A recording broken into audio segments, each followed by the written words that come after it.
me get this straight. She and her family flee war-torn Somalia, where 500,000 are killed during a civil war, then sent to a refugee camp in Kenya for 4 years.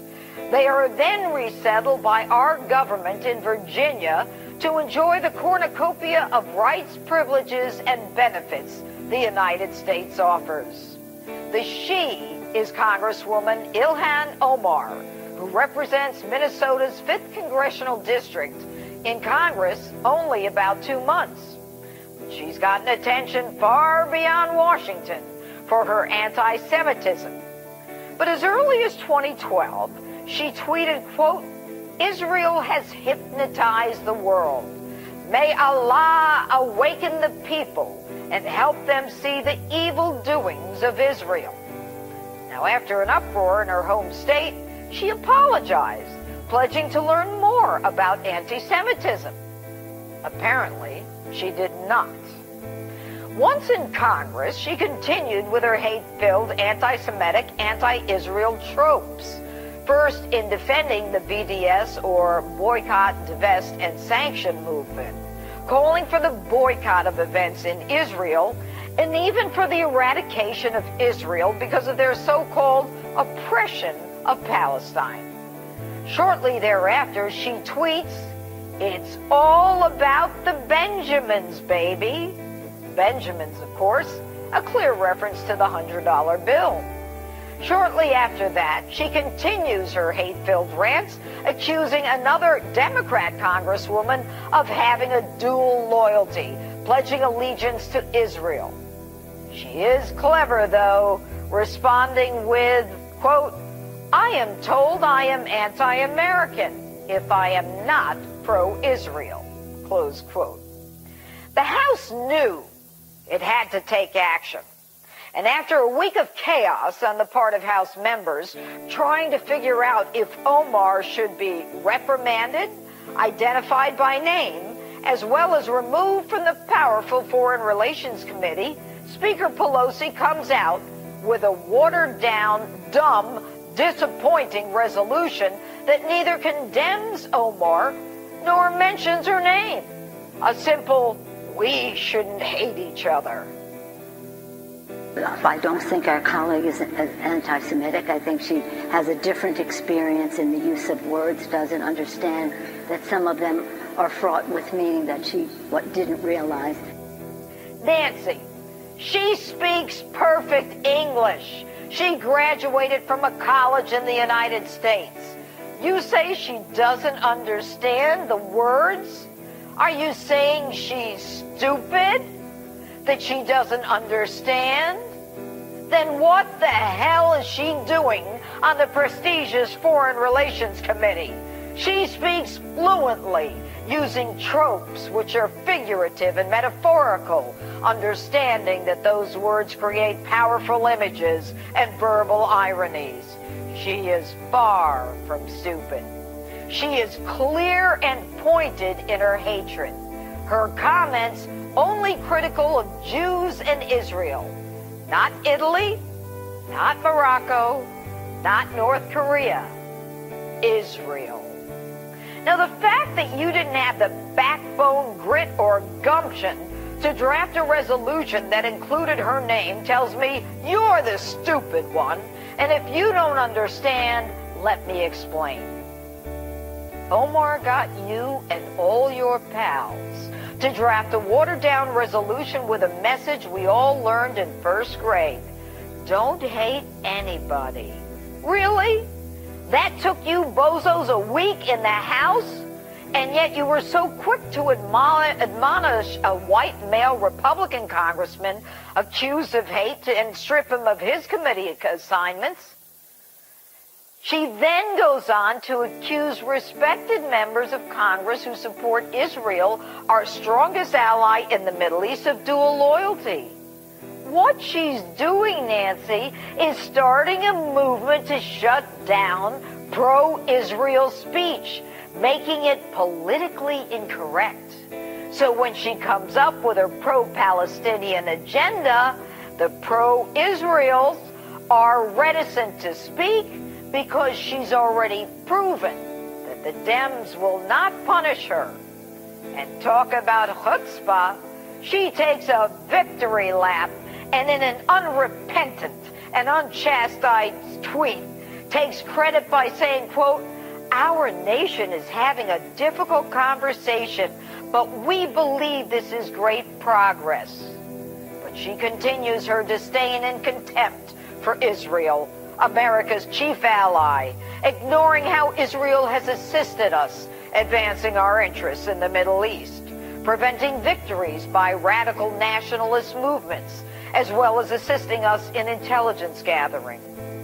She then goes on to slam Barack Obama, saying he's just another pretty face who got away with murder, caging kids and droning people in the Middle East. But she adds he is a bit more polished.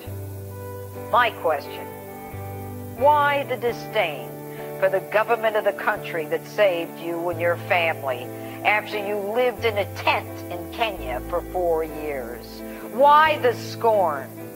And as the Democrats scramble to forgive, rationalize, and give a pass to a freshman in Congress, the joke is on you, Nancy. You've appeased rising anti-Semitism inside the Democrat Party. Let me say that again. You and the whole gang running for president in the Democratic primary in 2020 have appeased the rise of anti-Semitism in the Democrat Party.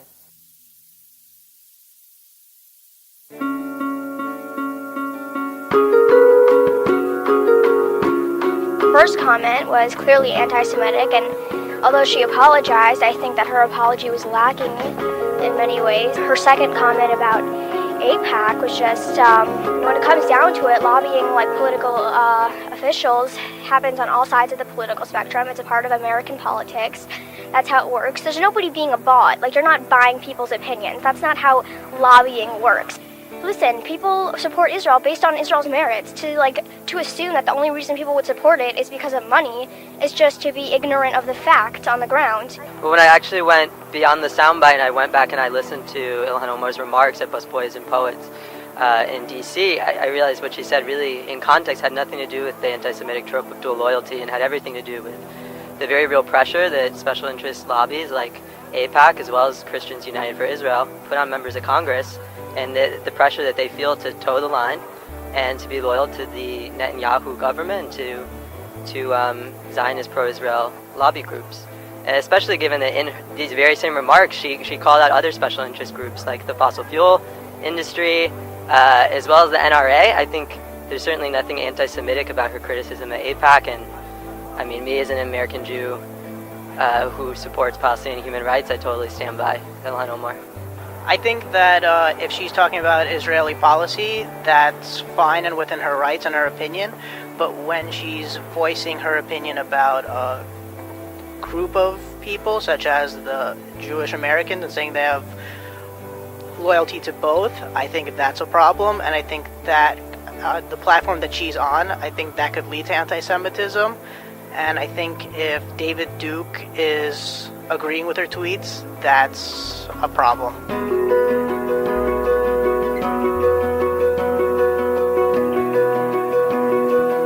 I think we should always be skeptical when mostly white Christian conservatives and moderate Democrats are feigning righteous indignation about anti-Semitism. Where was a resolution condemning anti-Semitism after the Tree of Life shooting, the worst anti-Semitic violence in the history of the United States? Where was it before that, when they were peddling right-wing conspiracy theories about George Soros that inspired people like the perpetrator of that violence, right? This was about Jewish people, and this was about ILHAN Omar's anti-Semitism, and essentially by also condemning Islamophobia and white supremacy and other forms along with anti-Semitism is the equivalent of going to a Black Lives Matter rally and screaming all lives matter, which is taking away from the emphasis of what is supposed to be being discussed. Like Elizabeth Warren, Kamala Harris, like both of them, they brought in other people's stuff, like oppression. Like, that should not be something that's brought up. We can just call out anti-Semitism. So Representative ILHAN Omar may be a loud-some anti-Semite who was able to get away with anything because her party is willing to stand behind her since she is one of them, plus she is a woman minority and a religious minority. So in Democratic words, she is untouchable as far as criticism. But at least she recognizes when other Democrats get the same treatment. In an interview with Political magazine that appeared at a firestorm over her remarks, implying that certain elements of the American Jewish population have dual loyalties, Representative ILHAN Omar criticized former President Obama for pursuing policies that the Democrats appear and getting away with because the party was willing to countenance it. Quote, by the time she ran for office in 2016, knocking off a 22-term incumbent to win a seat in the Minnesota State House, ILHAN Omar was fed up, not so much with Trumpism or with politics in general as with the Democratic Party,